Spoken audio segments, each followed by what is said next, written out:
شروع اللہ کا نام لے کر جو بڑا مہربان نہایت رحم والا ہے۔ یاسین، حکمت بھرے قرآن کی قسم، تم یقیناً پیغمبروں میں سے ہو، بالکل سیدھے راستے پر۔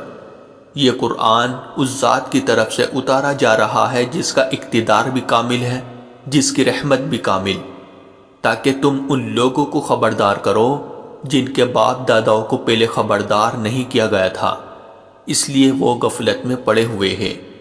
حقیقت یہ ہے کہ ان میں سے اکثر لوگوں کے بارے میں بات پوری ہو چکی ہے، اس لیے وہ ایمان نہیں لاتے۔ ہم نے ان کے گلوں میں توق ڈال رکھے ہیں جو ٹھوڑیوں تک پہنچے ہوئے ہیں، اور اس وجہ سے ان کے سر اوپر کو اٹھے رہ گئے ہیں، اور ہم نے ایک آڑ ان کے آگے کھڑی کر دی ہے اور ایک آڑ ان کے پیچھے کھڑی کر دی ہے، اور اس طرح انہیں ہر طرف سے ڈھانک لیا ہے، جس کے نتیجے میں انہیں کچھ سجائی نہیں دیتا۔ اور ان کے لیے دونوں باتیں برابر ہے، چاہے تم انہیں خبردار کرو یا خبردار نہ کرو، وہ ایمان نہیں لائے گے۔ تم تو صرف ایسے شخص کو خبردار کر سکتے ہو جو نصیحت پر چلے اور خدا رحمان کو دیکھے بغیر اس سے ڈرے۔ چنانچہ ایسے شخص کو تم مغفرت اور باعزت اجر کی خوشخبری سنا دو۔ یقیناً ہم ہی مردوں کو زندہ کریں گے، اور جو کچھ عمل انہوں نے آگے بھیجے ہیں ہم ان کو بھی لکھتے جاتے ہیں، اور ان کے کاموں کے جو اثرات ہیں ان کو بھی، اور ہم نے ایک واضح کتاب میں ہر چیز کا پورا احاطہ کر رکھا ہے۔ اور اے پیغمبر، تم ان کے سامنے ایک بستی والوں کی مثال پیش کرو جب ان کے پاس رسول آئے تھے۔ جب ہم نے ان کے پاس شروع میں 2 رسول بھیجے تو انہوں نے دونوں کو جھٹلا دیا، پھر ہم نے ایک تیسرے کے ذریعے ان کی تائید کی، اور ان سب نے کہا کہ یقیناً جانو ہمیں تمہارے پاس رسول بنا کر بھیجا گیا ہے۔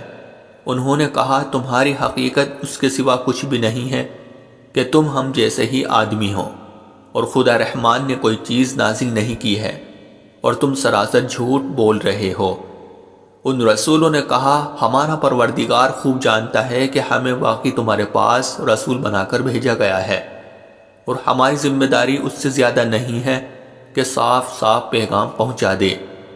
بستی والوں نے کہا ہم نے تو تمہارے اندر نحوست محسوس کی ہے، یقین جانو اگر تم باز نہ آئے تو ہم تم پر پتھر برسائیں گے، اور ہمارے ہاتھوں تمہیں بڑی دردناک سزا ملے گی۔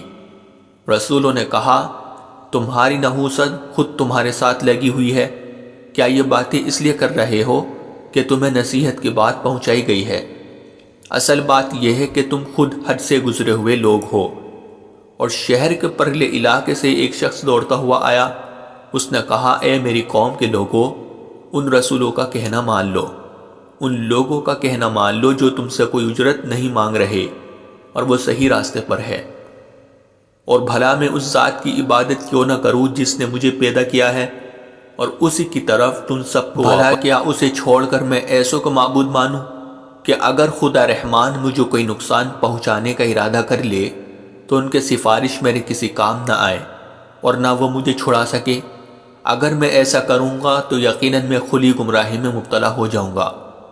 میں تو تمہارے پروردگار پر ایمان لا چکا، اب تم بھی میری بات سن لو۔ آخر کار بستی والوں نے اس کو قتل کر دیا، اور اللہ کی طرف سے اس سے کہا گیا کہ جنت میں داخل ہو جاؤ۔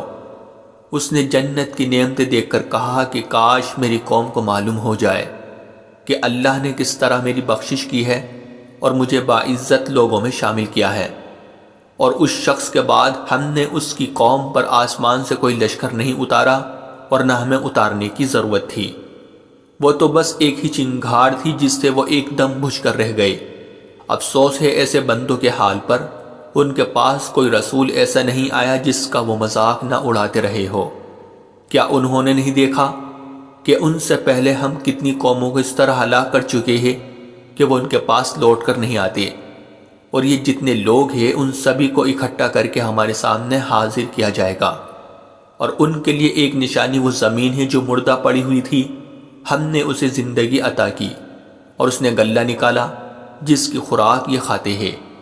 اور ہم نے اس زمین میں کھجوروں اور انگوروں کے باغ پیدا کیے، اور ایسا انتظام کیا کہ اس میں سے پانی کے چشمے پھوٹ نکلے تاکہ یہ اس کی پیداوار میں سے کھائے، حالانکہ اس کو ان کے ہاتھوں نے نہیں بنایا تھا، کیا پھر بھی یہ شکر نہیں کرے گے؟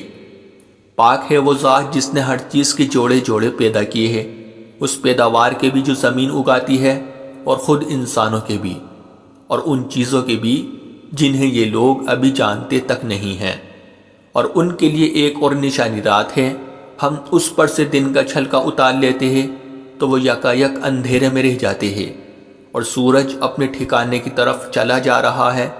یہ سب اس ذات کا مقرر کیا ہوا نظام ہے جس کا اقتدار بھی کامل ہے، جس کا علم بھی کامل، اور چاند ہے کہ ہم نے اس کی منزل ناپ تول کر مقرر کر دی ہے، یہاں تک کہ وہ جب ان منزلوں کے دورے سے لوٹ کر آتا ہے تو کھجور کی پرانی ٹہنی کی طرح پتلا ہو کر رہ جاتا ہے۔ نہ تو سورج کی یہ مجال ہے کہ وہ چاند کو جا پکڑے، اور نہ رات دن سے آگے نکل سکتی ہے، اور یہ سب اپنے اپنے مدار میں تیر رہے ہیں۔ اور ان کے لیے ایک اور نشانی یہ ہے کہ ہم نے ان کی اولاد کو بھری ہوئی کشتی میں سوار کیا، اور ہم نے ان کے لیے اسی جیسی اور چیزیں بھی پیدا کی جن پر یہ سواری کرتے ہیں، اور اگر ہم چاہیں تو انہیں غرق کر ڈالیں، جس کے بعد نہ تو کوئی ان کی فریاد کو پہنچے اور نہ ان کی جان بچائی جا سکے۔ لیکن یہ سب ہماری طرف سے ایک رحمت ہے اور ایک معین وقت تک زندگی کا مزہ اٹھانے کا موقع ہے جو انہیں دیا جا رہا ہے۔ اور جب ان سے کہا جاتا ہے کہ بچو اس عذاب سے جو تمہارے سامنے ہیں اور جو تمہارے مرنے کے بعد آئے گا تاکہ تم پر رحم کیا جائے، تو وہ ذرا کان نہیں دھرتے، اور ان کے پروردگار کی نشانیوں میں سے کوئی نشانی ایسی نہیں آتی جس سے وہ منہ نہ موڑ لیتے ہو۔ اور جب ان سے کہا جاتا ہے کہ اللہ نے تمہیں جو رزق دیا ہے اس میں سے غریبوں پر بھی خرچ کرو، تو یہ کافی لوگ مسلمانوں سے کہتے ہیں کہ کیا ہم ان لوگوں کو کھانا کھلائے جنہیں اگر اللہ چاہتا تو خود کھلا دیتا۔ مسلمانوں، تمہاری حقیقت اس کے سوا کچھ بھی نہیں کہ تم کھلی گمراہی میں پڑے ہوئے ہو۔ اور کہتے ہیں کہ یہ قیامت کا وعدہ کب پورا ہوگا؟ مسلمانوں بتاؤ اگر تم سچے ہو۔ دراصل یہ لوگ بس ایک چنگھاڑ کا انتظار کر رہے ہیں جو ان کی اجت بازی کے عین درمیان انہیں آ پکڑے گی، پھر نہ یہ کوئی وصیت کر سکے گی اور نہ اپنے گھر والوں کے پاس لوٹ کر جا سکے گی۔ اور سور پھونکا جائے گا تو یکایک یہ اپنی قبروں سے نکل کر اپنے پروردگار کی طرف تیزی سے روانہ ہو جائے گے۔ کہے گے کہ ہے ہماری کمبختی، ہمیں کس نے ہمارے مرکز سے اٹھا کھڑا کیا ہے؟ جواب ملے گا کہ یہ وہی چیز ہے جس کا خدا رحمان نے وعدہ کیا تھا اور پیغمبروں نے سچی بات کہی تھی، اور کچھ نہیں، بس ایک زور کی آواز ہوگی جس کے بعد یہ سب کے سب ہمارے سامنے حاضر کر دیے جائیں گے۔ چنانچہ اس دن کسی شخص پر کوئی ظلم نہیں ہوگا اور تمہیں کسی اور چیز کا نہیں بلکہ انہی کاموں کا بدلہ ملے گا جو تم کیا کرتے تھے۔ جنت والے لوگ اس دن یقیناً اپنے مشغلے میں مگن ہوگے، اور وہ ان کی بیویاں گھنے سایوں میں آرام دانشتوں پر ٹیک لگائے ہوئے ہوگے۔ وہاں ان کے لیے میوے ہوگے اور انہیں ہر وہ چیز ملے گی جو وہ منگوائے گے۔ رحمت والے پروردگار کی طرف سے انہیں سلام کہا جائے گا، اور کافروں سے کہا جائے گا کہ اے مجرموں، آج تم مومنوں سے الگ ہو جاؤ۔ اے آدم کے بیٹو، کیا میں نے تمہیں تاکید نہیں کر دی تھی کہ تم شیطان کی عبادت نہ کرنا؟ وہ تمہارا کھلا دشمن ہے، اور یہ کہ تم میری عبادت کرنا، یہی سیدھا راستہ ہے۔ اور حقیقت یہ ہے کہ شیطان نے تم میں سے ایک بڑی خلقت کو گمراہ کر ڈالا، تو کیا تم سمجھتے نہیں تھے؟ یہ ہے وہ جہنم جس سے تمہیں ڈرایا جاتا تھا، آج اس میں داخل ہو جاؤ کیونکہ تم کفر کیا کرتے تھے۔ آج کے دن ہم ان کے منہ پر مہر لگا دیں گے، اور ان کے ہاتھ ہم سے بات کریں گے، اور ان کے پاؤں گواہی دیں گے کہ وہ کیا کمائی کیا کرتے تھے۔ اور اگر ہم چاہیں تو یہیں دنیا میں ان کی آنکھیں مل یا میٹ کر دے، پھر یہ راستے کی تلاش میں بھاگے پھرے، لیکن انہیں کہاں کچھ سجائی دے گا۔ اور اگر ہم چاہیں تو ان کی اپنی جگہ پر بیٹھے بیٹھے ان کی صورتیں اس طرح مسخ کر دے کہ یہ نہ آگے بڑھ۔ جس شخص کو لمبی عمر دیتے ہیں اسے تخلیقی اعتبار سے الٹ ہی دیتے ہیں، کیا پھر بھی انہیں عقل نہیں آتی؟ اور ہم نے اپنے ان پیغمبروں کو نہ شاعری سکھائی ہے اور نہ وہ ان کے شایان شان ہیں۔ یہ تو بس ایک نصیحت کی بات ہے، اور ایسا قرآن جو حقیقت کو کھول کھول کر بیان کرتا ہے تاکہ ہر اس شخص کو خبردار کرے جو زندہ ہو، اور تاکہ کفر کرنے والوں پر حجت پوری ہو جائے۔ اور کیا انہوں نے یہ نہیں دیکھا کہ ہم نے اپنے ہاتھوں کی بنائی ہوئی چیزوں میں سے ان کے لیے موشی پیدا کیے اور یہ ان کے مالک بنے ہوئے ہیں، اور ہم نے ان موشیوں کو ان کے قابو میں دے دیا ہے، چنانچہ ان میں سے کچھ وہ ہیں جو ان کی سواری بنے ہوئے ہیں اور کچھ وہ ہیں جنہیں یہ کھاتے ہیں۔ نیز ان کو ان موشیوں سے اور بھی فائدہ حاصل ہوتے ہیں اور پینے کی چیزیں ملتی ہیں، کیا پھر بھی یہ شکر نہیں بجا لائے گے؟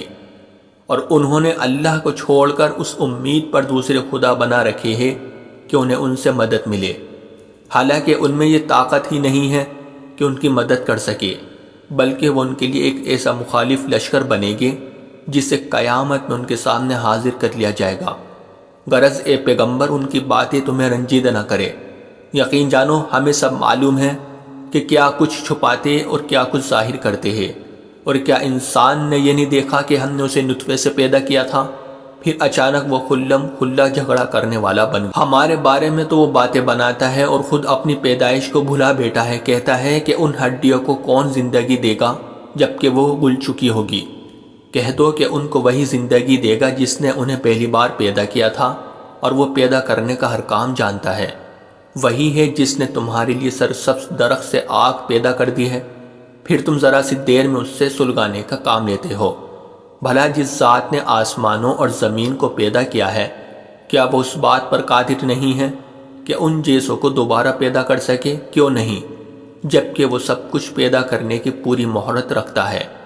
اس کا معاملہ تو یہ ہے کہ جب وہ کسی چیز کا ارادہ کر لے تو صرف اتنا کہتا ہے کہ ہو جا، بس وہ ہو جاتی ہے۔ غرض پاک ہے وہ ذات جس کے ہاتھ میں ہر چیز کی حکومت ہے، اور اسی کی طرف تم سب کو آخر کار لے جایا جائے گا۔